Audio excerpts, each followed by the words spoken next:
Have you ever felt like giving your all to help someone, only to find yourself drained, exhausted, or even taken for granted?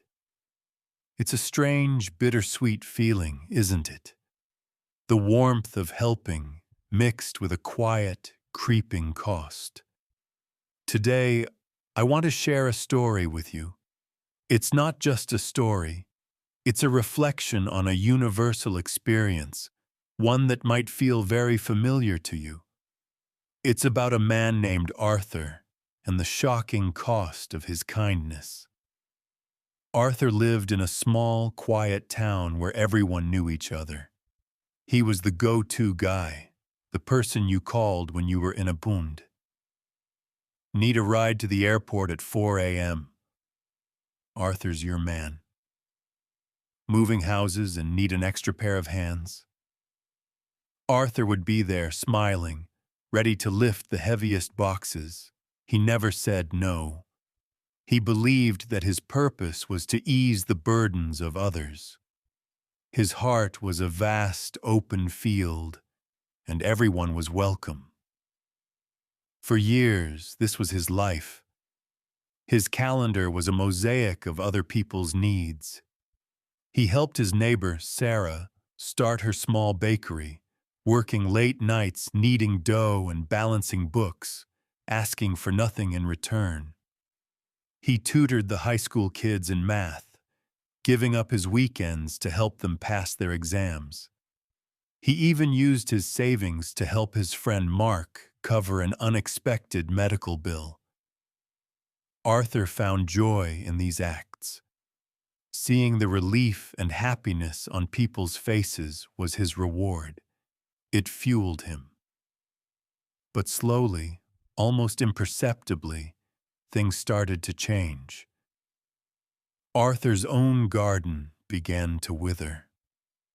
The book he'd been meaning to write for years sat on his desk, collecting dust. The hiking trips he loved, the ones that cleared his mind and filled his soul, became distant memories. He was always tired. A deep, bone-weary exhaustion settled over him that sleep couldn't seem to fix. One day, Arthur's car broke down. It was an old, loyal machine, much like himself. He needed to get to an important appointment, one he had rescheduled twice already for his own health. He called Sarah, the baker. "Oh, Arthur, I'm so sorry," she said. Her voice rushed. "We just got a huge catering order. I can't possibly leave the shop right now. You understand, right?" He did. Of course he did. Her business was thriving, partly thanks to him. Next, he called one of the students he had tutored. The student was now in college and doing well. "Hey, Arthur. Bummer about the car. I'd love to help, but I'm heading out with friends. We've had these plans for weeks. Maybe next time?" Arthur understood. He was young. He should be with his friends. Finally, with a heavy heart, he called Mark, the friend whose medical bill he'd helped pay. Mark listened and then sighed. "Man, that's tough luck. I'm actually in the middle of a big project for work. My boss would kill me if I left. I owe you one, though." Standing on the side of the road, listening to the dial tone, Arthur felt a profound and chilling loneliness. It wasn't that they were bad people. They weren't ungrateful. They were just busy. They were living their lives, lives that he had so diligently helped them build. He had poured so much of himself into their cups that his own had become empty. And in that moment, he realized the shocking cost of his endless giving. He had erased himself from his own life. He had become a resource, a utility. He was the sturdy bridge everyone used to cross their troubled waters, but no one ever stopped to ask if the bridge itself needed repairs. The realization hit him not like a lightning bolt, but like a slow, cold tide rising around him. He had given away his time, his energy, his dreams, and even his own well-being, and in the process, he had taught everyone, including himself, that his own needs didn't matter.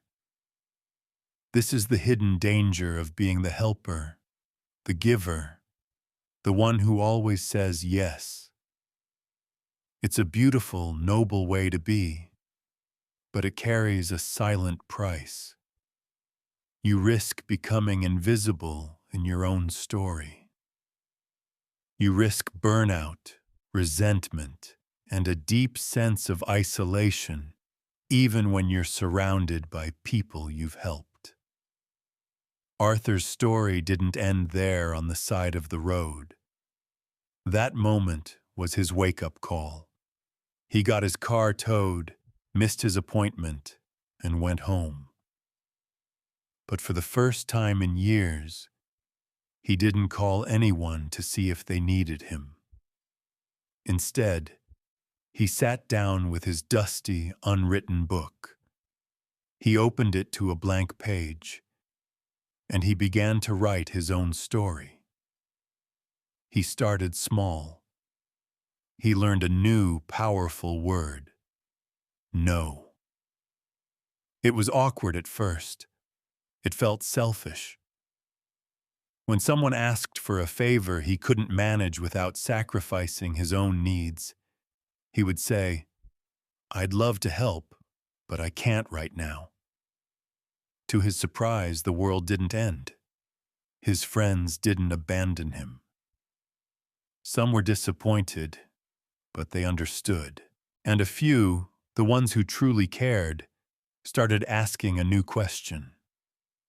"Hey, Arthur, how are you doing? Do you need anything?" He started scheduling time for himself in his calendar. Hiking was written in bold letters. Writing time. Do nothing. He was reclaiming his life, 1 hour at a time.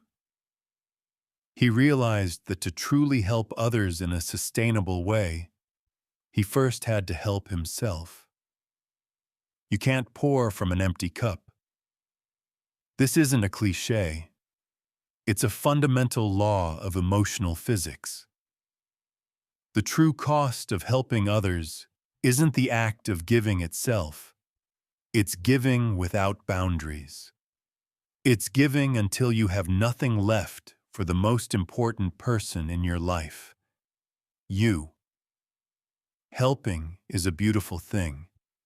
Compassion is what makes us human. But true compassion includes compassion for yourself. So, if Arthur's story resonates with you, if you are the Arthur in your circle of friends or family, I want you to hear this. It is not selfish to take care of yourself. It is necessary. It is not a weakness to have needs. It is human. Setting boundaries doesn't make you a bad person. It makes you a person who can continue to be there for others in the long run, without burning out. Your energy is a precious resource. Your time is your life. Your dreams matter. Don't let yourself become a footnote in someone else's story. Be the main character in your own. Take that walk. Read that book. Learn to say no so you can say a genuine, wholehearted yes when it truly matters. Refill your cup, not just so you can pour into others, but because you deserve a full cup, too. Think about one thing you can do for yourself this week. Just one small thing. Schedule it. Protect that time.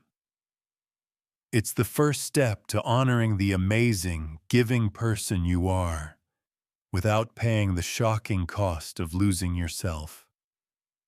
You are worthy of the same kindness you so freely give to others. Thanks for listening. If this story touched you, please consider sharing it with someone who might need to hear it. Don't forget to like and subscribe for more stories that help us navigate this beautiful, complicated thing called life. Take care of yourselves.